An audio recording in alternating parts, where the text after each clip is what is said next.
Hello everyone, मेरा नाम अवेश मेमन है। मेरा ताल्लुक पाकिस्तान से है और मैं अभी मौजूद हूँ जापान में एज अ स्टूडेंट। तो भाइयों और दोस्तों, आज का टॉपिक बहुत इंपॉर्टेंट होने वाला है। आज मैं ये बात करूँगा कि कौन कौन से डॉक्यूमेंट्स की हमें ज़रूरत पड़ती है जापानीज़ लैंग्वेज स्कूल में एडमिशन के लिए। तो सबसे पहले बात करते हैं एलिजिबिलिटी क्राइटेरिया कि कौन कौन स्टूडेंट जापानीज़ लैंग्वेज स्कूल में एडमिशन ले सकता है। नंबर 1 पे आता है एज फैक्टर। इससे ये मुराद है कि कम से कम स्टूडेंट की एज होनी चाहिए 18 ईयर्स ओल्ड और ज़्यादा से ज़्यादा हो सकती है 30 या 35। अगर किसी स्टूडेंट की एज है 40 ईयर्स ओल्ड तो कम से कम उसको चाहिए कि मास्टर की डिग्री होनी चाहिए। अब बात करते हैं स्टूडेंट के डॉक्यूमेंट्स के बारे में। नंबर 1 पे आता है लेटेस्ट क्वालिफिकेशन डिग्री। इससे ये मुराद है कि अभी आपके पास कौन सी डिग्री मौजूद है। किसी स्टूडेंट के पास इंटर है तो वो इंटर देगा। फॉर एग्जांपल, स्टूडेंट के पास इंटर है और वो अभी बैचलर कर रहा है तो उसको चाहिए कि उस यूनिवर्सिटी से लेटर ले। उसमें ये लिखा होना चाहिए कि भाई ये बंदा इस सब्जेक्ट में पढ़ रहा है और वो इस साल ग्रेजुएट हो जाएगा। ठीक है। अब दूसरे नंबर पे आता है जापानीज लैंग्वेज सर्टिफिकेट। कम से कम स्टूडेंट के पास 180 आवर्स का सर्टिफिकेट होना चाहिए। 3 महीने का कहीं से उसने कोर्स किया हुआ, कोई लोकल सेंटर से या कोई ऑनलाइन किया हुआ, या फिर कोई प्रोफेशनल सर्टिफिकेट हो, कोई JLPT हो, Japanese language proficiency test, N5 हो, N4 हो, XYZ। ठीक है। अब थर्ड नंबर पे आता है वैलिड पासपोर्ट। आपका पासपोर्ट जो है वो वैलिड हो और एक्सपायर हो 6 महीने के बाद। ठीक है, उसकी एक्सपायरी डेट 6 महीने से पहले नहीं होनी चाहिए। फोर्थ नंबर पे आता है स्टेटमेंट ऑफ पर्पस, जो बहुत ही इंपॉर्टेंट डॉक्यूमेंट्स है। इसका मतलब ये है कि भाई आपका मकसद क्या है जापान जाने का। आप पेपर पे ये लिखते हो कि भाई मैं जापानीज लैंग्वेज पढ़ना चाहता हूँ, फिर इसके बाद यूनिवर्सिटी या कोई डिप्लोमा कोर्स करूँगा।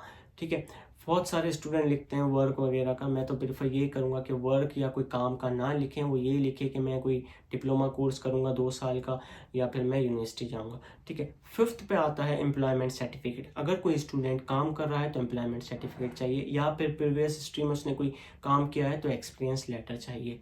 ठीक है। अब बात करते हैं स्पॉन्सर के डॉक्यूमेंट्स की, जो बहुत इंपॉर्टेंट है। लोग समझते हैं कि भाई स्पॉन्सर क्या भला है। भाई स्पॉन्सर कोई भला नहीं है। स्पॉन्सर का मतलब ये है आपका गारंटर, जो आपकी जापानीज लैंग्वेज स्कूल की फीस पे करेगा। ठीक है। अब बहुत सारे मिथ है कि भाई ये बोलते हैं कि आपका जो स्पॉन्सर है वो ब्लड रिलेशन ही होना चाहिए। भाई ऐसा नहीं है। आपका स्पॉन्सर जो है दोस्त हो सकता है, आपका बॉस हो सकता है, या फिर आपका फैमिली मेंबर हो सकता है। अगर फैमिली मेंबर है तो अच्छी बात है। ठीक है। अगर फैमिली मेंबर नहीं है तो कोई मसला नहीं है। ठीक है।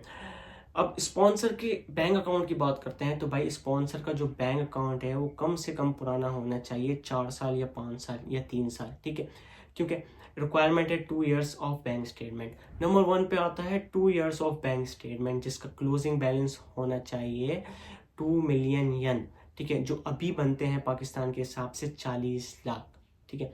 अब दूसरे नंबर पे आता है बैलेंस सर्टिफिकेट। बैलेंस सर्टिफिकेट क्या है कि भाई आप बैंक जाओगे, आप बोलोगे मुझे बैलेंस सर्टिफिकेट है, आपके अकाउंट में 40 या 45 लाख है, तो आपका आराम से बैंक सर्टिफिकेट बन जाएगा। ठीक है, बैलेंस सर्टिफिकेट बन जाएगा। ठीक है। अब थर्ड नंबर पे आता है NTN। इसका मतलब ये है इनकम टैक्स।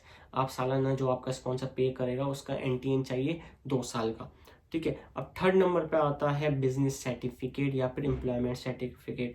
आपका जो जिम्मेदार है, वो जो गारंटर है, वो बिजनेस कर रहा है तो बिजनेस का सर्टिफिकेट, या फिर कोई काम कर रहा है तो एम्प्लॉयमेंट सर्टिफिकेट। अब कोई स्टूडेंट है वो कहता है कि भाई मेरा अब्बू की तो दुकान है। ठीक है। अब भाई कोई टेंशन लेने की ज़रूरत नहीं है। वो फोटो स्टेट वाले के पास जाए, लेटर एड बनाए जो दुकान का नाम है, उसमें ये लिखे कि भाई हम ये काम करते हैं। ठीक है। अब बात करते हैं फोर्थ नंबर पे। तो फोर्थ नंबर पे आता है एनुअल इनकम सर्टिफिकेट। इसकी भी कोई टेंशन नहीं है। वो लेटर हेड पे ये लिखे कि दुकान का नाम लिखे और उसकी एनुअल इनकम लिखे, सालाना इनकम। फिफ्थ नंबर पे आता है रिलेशन सर्टिफिकेट। इसका मतलब ये है कि आपका और स्पॉन्सर का क्या ताल्लुक है। अगर आपका कोई फैमिली मेंबर है तो आपका FRC हो सकता है, फैमिली रजिस्ट्रेशन सर्टिफिकेट, या फिर आपका बर्थ सर्टिफिकेट हो सकता है। अगर आपका कोई दोस्त है या फिर कोई बॉस है तो आपको एफिडेविट चाहिए, जिसमें ये लिखा होना चाहिए बॉस ने कि भाई ये स्टूडेंट है, ये बंदा है, ये मेरा एम्प्लॉय है, ये इतने टाइम से काम कर रहा है। ठीक है। और इसकी सारी फीस वगैरह मैं पे करूँगा। ठीक है। वाइल लिविंग इन जापान सारे एक्सपेंसेस मैं पे करूँगा।